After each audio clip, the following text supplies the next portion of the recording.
got every right. Sri Praful Patel. 6 minutes, please. Can I stand and speak, sir, or should I? You can. Choice is yours. सभापति महोदय, आज राष्ट्रपति जी के अभिभाषण पर चर्चा हो रही है और सरकार की विभिन्न नीतियों पर उनके संभाषण में उन्होंने प्रकाश डालने का काम किया है। पिछले 1 साल से हम लोग पूरे देश में ही नहीं, विश्व में कोरोना के जो संक्रमण है उसके वजह से बहुत परेशान है और पूरे विश्व में, हमारे देश में उसके वजह से बहुत हमको परेशानियों का भी सामना करना पड़ा है।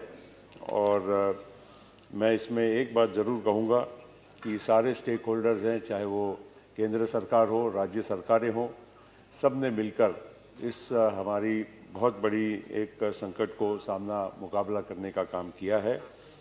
मैं सारे डॉक्टर्स हों, हेल्थ वर्कर्स हो, पुलिस विभाग के कर्मी हो, म्यूनसिपल वर्कर्स हो, सरकारी अधिकारी हो और बाकी के भी सफाई कर्मचारी हो, सभी को बहुत बहुत धन्यवाद देना चाहता हूं अपने ओर से, देश की ओर से, कि उनके कमिटमेंट की वजह से हमारे पूरे मुल्क में जिस प्रमाण में हम इस परेशानी को अगर आगे देख सकते थे, उससे हमको बचाने का काम इन्होंने किया है। और करीब 1,55,000 केवल मौत, मतलब एक मौत भी होना गलत होता है, लेकिन 135 करोड़ के मुल्क में अगर 1,55,000 कोरोना की वजह से जो मृत्यु हुई है, वो मैं समझता हूँ कि अन्य किसी भी देश के अगर हम तुलना करें तो हम उस मामले में काफ़ी बेहतर हैं। और पिछले जो 6 महीने में जिस तरह से कोरोना के ऊपर एक काबू डॉक्टर्स ने और मेडिकल प्रोफेशंस ने जो इस पे काबू लाने का काम किया है, इससे काफ़ी इसमें हमारी आज मोर्टेलिटी रेट है 1% से भी कम आज नज़र आ रही है। ये हमारे लिए एक समझता हूँ कि समाधान का विषय है और वैक्सीन प्रोग्राम भी लॉन्च हुआ है और हमारे लिए बहुत गर्व की बात है कि भारतीय कंपनीज इसमें अग्रणी रही है और आज मैं वो समझता हूँ कि विश्व का सबसे बड़ा वैक्सीन प्रोग्राम हमारे देश में रोल आउट हो चुका है।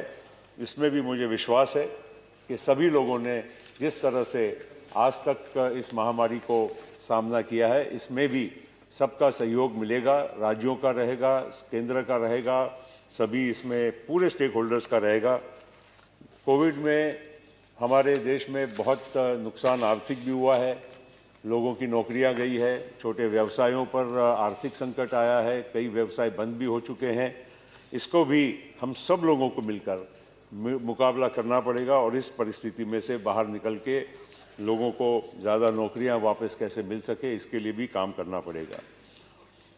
अभी एक बहुत बड़ा चिंता का विषय है जो अभी हमारे देश के किसानों का जो बहुत बड़ा एक मैं समझता हूँ कि एजिटेशन चल रहा है।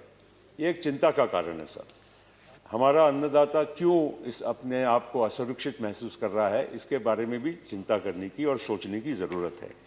सरकार ने कहा कि हम किसान के प्रगति के लिए चाहते हैं, हम काम करना चाहते हैं, नए कानून बनाना चाहते हैं। आप किसानों की प्रगति के बारे में सोचते हैं, स्वागत की बात है।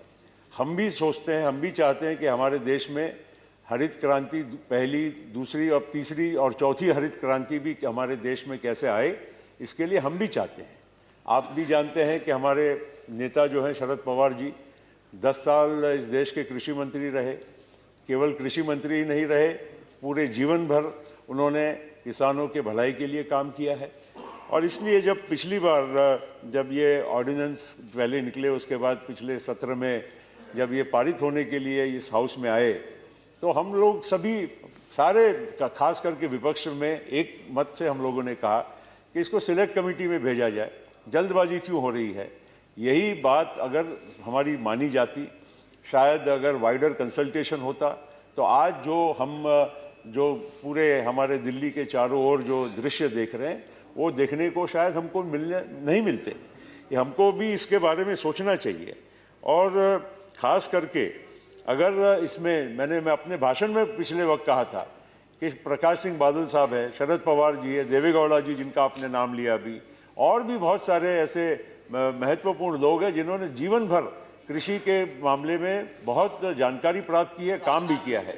हाँ, राजनाथ सिंह जी है, कोई भी मतलब जिन्होंने अपने जीवन में कृषि में काम किया है उनको भी आप लीजिए। स्वामीनाथन आयोग की बात होती है, C2+50 की बात होती है।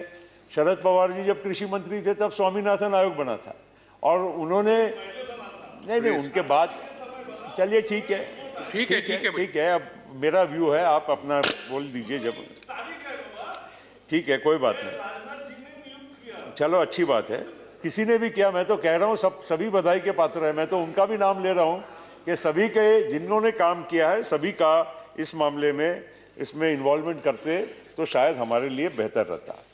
आज प्रफुल्ल जी, आपका टाइम पूरा हो गया। प्लीज प्रकाश जी, टाइम का already we are suffering with sir आज नहीं कंक्लूड क्या sir? 19 more sir one minute, यहाँ शरद सर एक बात प्लीज आर्गुमेंट 15 घंटे की उसमें मैं हमारी पार्टी के 4 MP हैं। अगर आप प्रोपोर्शनेटली भी देखेंगे तो मुझे हमारी पार्टी को 9-10 मिनट मिलना चाहिए, प्रोपोर्शनेटली भी देखेंगे। 15 घंटे का मतलब क्या के हिसाब से ही जा रहे हैं। हम हमारी पार्टी से अकेले बोल रहे हैं, 3 मिनट इस तरह से बात होती है।